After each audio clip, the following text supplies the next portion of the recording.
আমার ছোটবেলায় মানে এই 80s আর্লি 90s এই সময়ে যদি কাউকে জিজ্ঞেস করা হতো সে কোথায় থাকে এবং সে যদি উত্তরে বলতো সল্ট লেক, তাহলে দুটো রিয়াকশন সম্ভব ছিল। প্রথম রিয়াকশনটা হচ্ছে সল্ট লেক, ও বাবা সে তো মরুভূমি। দ্বিতীয় রিয়াকশনটা অ্যাকচুয়ালি রিয়াকশনের থেকেও বেশি যে বলছে তার মধ্যে আসবে আর কি। মানে কেউ আপনাকে এটা জিজ্ঞেস করলো, দাদা আপনি কোথায় থাকেন, আপনি একটু কলার টলার তুলে বলেন আমি সল্ট লেকে থাকি, তাতে আপনার সামনের মানুষটা একটু কুঁকড়ে কেঁচো হয়ে গেল আর কি, একটা প্রেস্টিজিয়াস ব্যাপার। আজকাল তো শুনছি আবার কি সব নাকি যোগ্যতা লাগে জায়গায় থাকতে, তখনকার দিনে বোধহয় লাগতো না। মানে বাড়ি কিংবা জমি কিনতে গেলে আই এম শিওর কেউ মার্কশিট দেখতে চাইতো না। যাই হোক, এবার এই সল্ট লেক তৈরি হওয়াটা আমি দেখিনি, তারপরে আমার জন্ম হয়েছে। তবে হ্যাঁ, সল্ট লেককে ধীরে ধীরে পাল্টাতে আমি দেখেছি। শুরুর দিকে সল্ট লেকে গিয়ে সবার যে সমস্যাটা হয়, ন্যাভিগেট করতে পারছি না, সব রাস্তা একরকম দেখতে, সেই সব সমস্যা ফেস করে তারপর ধীরে ধীরে আমি সল্ট লেকে ন্যাভিগেট করতেও শিখেছি। তো আজকে এই যে আমাদের সল্ট লেক সিটি, বিধাননগর, সেটা তৈরি হলো কিভাবে, সেই গল্পটাই আমি আপনাকে শোনাবো। নমস্কার, আমার নাম Deep and welcome to half pant history.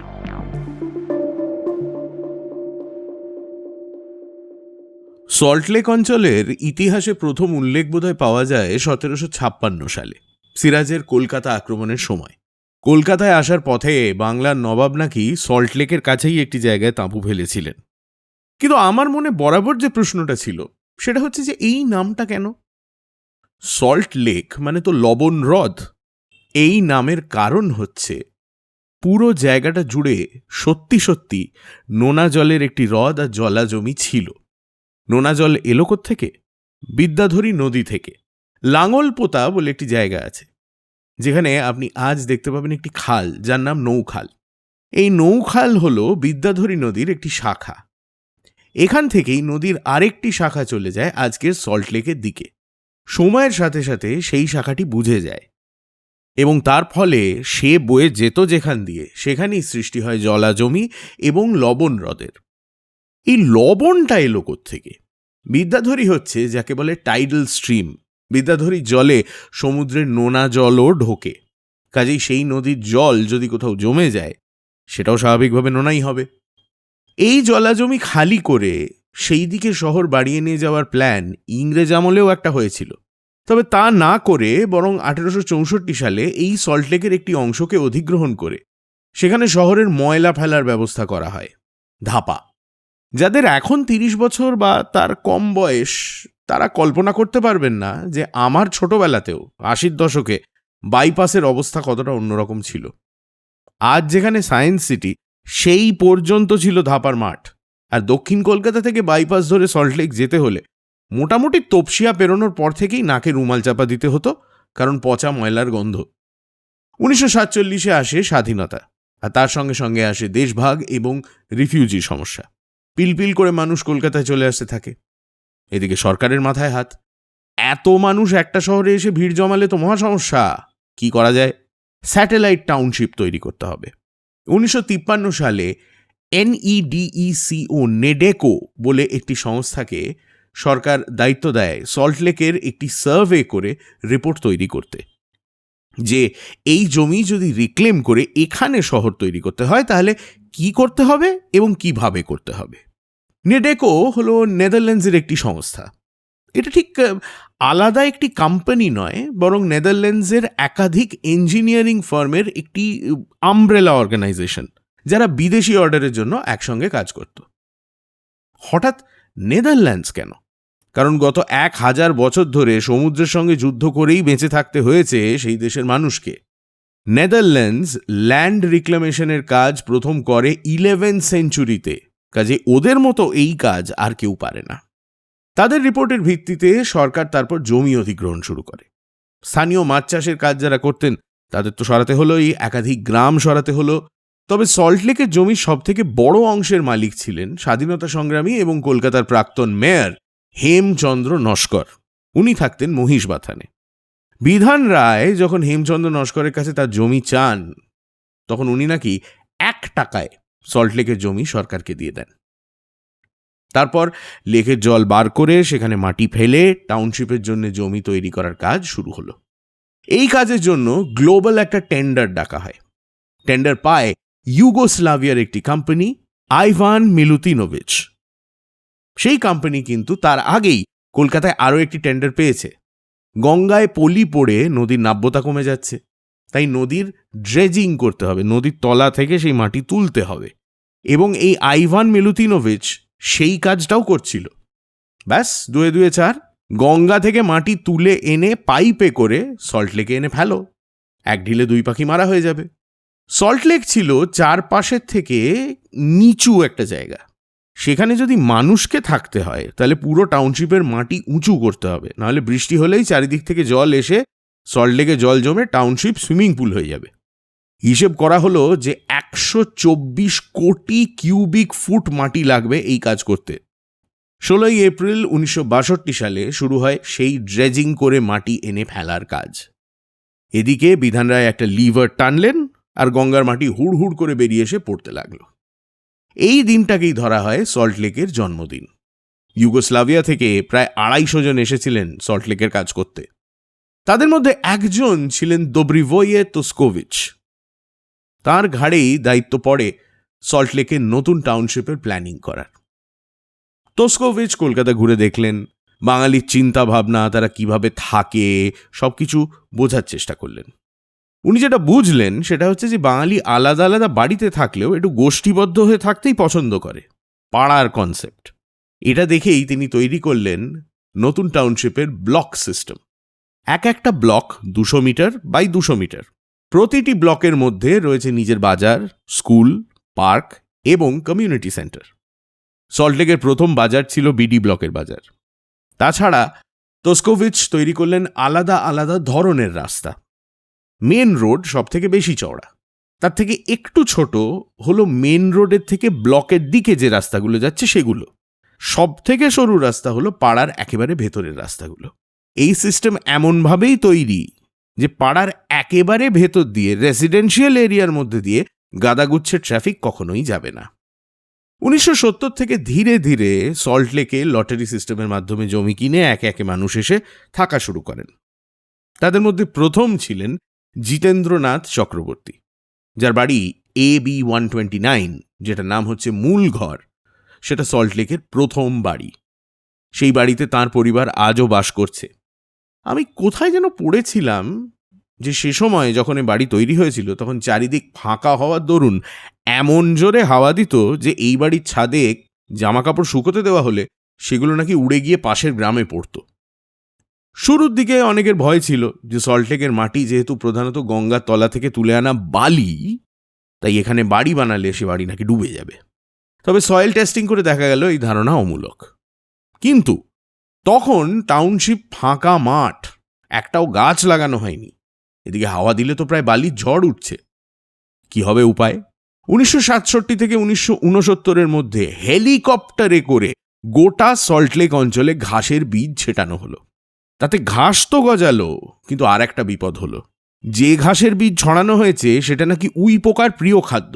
ব্যাস, হুড়ুর করে উই পোকা বাড়তে শুরু করলো। শুরুর দিকে যারাই বাড়ি বানিয়েছেন তাদের জন্য পেস্ট কন্ট্রোল ছিল একটা বড় মাথা ব্যথা। 1971 পূর্ব পাকিস্তানে শুরু হলো মুক্তিযুদ্ধ। লক্ষ লক্ষ রিফিউজি বর্ডার পার করে এলেন পশ্চিমবঙ্গে। এদের জন্য সল্টলেকে আজকে যেখানে 9 নম্বর ট্যাঙ্ক, সেখানে তৈরি করা হয়েছিল একটা ক্যাম্প।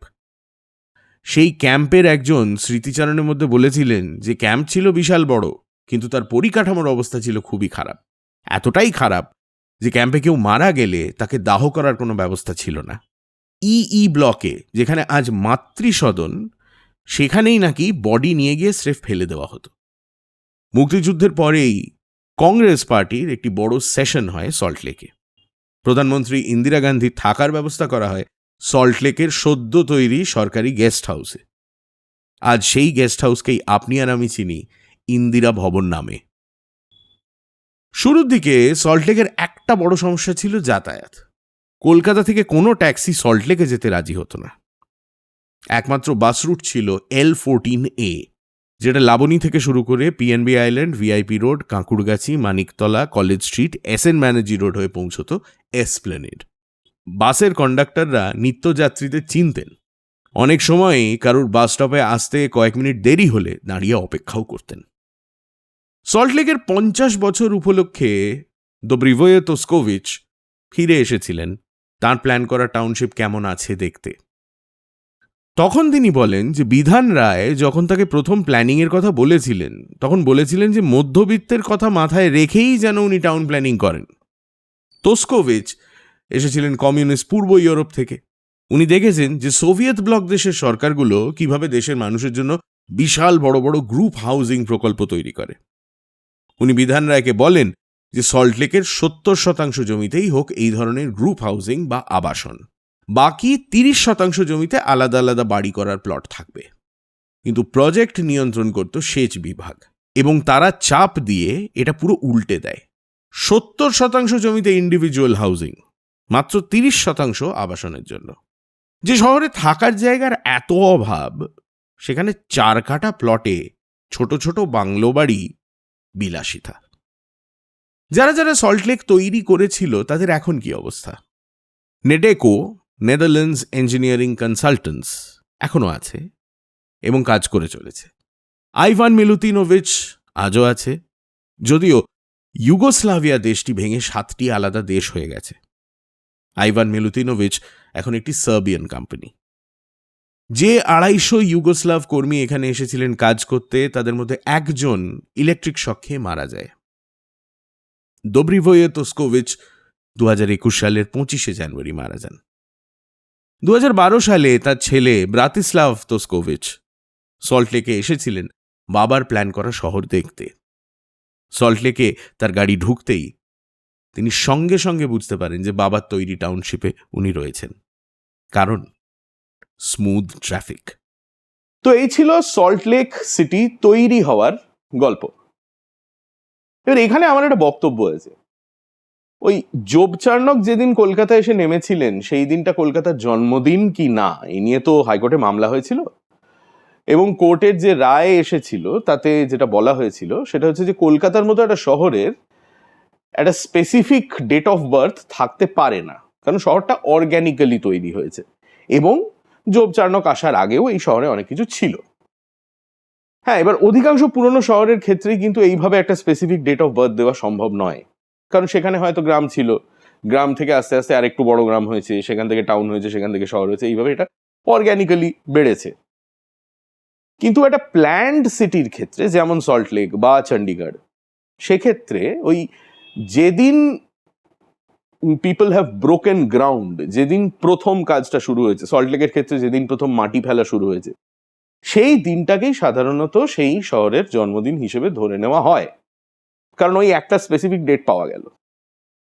কিন্তু এই অ্যাজাম্পশনটায় যে সমস্যাটা রয়েছে সেটা হচ্ছে যে আপনি যদি এটা বলেন তাহলে আপনি এটা ধরে নিচ্ছেন যে ওখানে যেদিন মাটি ফেলা হয়েছে বা ওখানে যেদিন খোঁড়া শুরু হয়েছে তার আগে ওখানে কিছু ছিল না, তার আগে ওখানে কেউ থাকতো না, এবং এটা কিন্তু ঠিক নয়।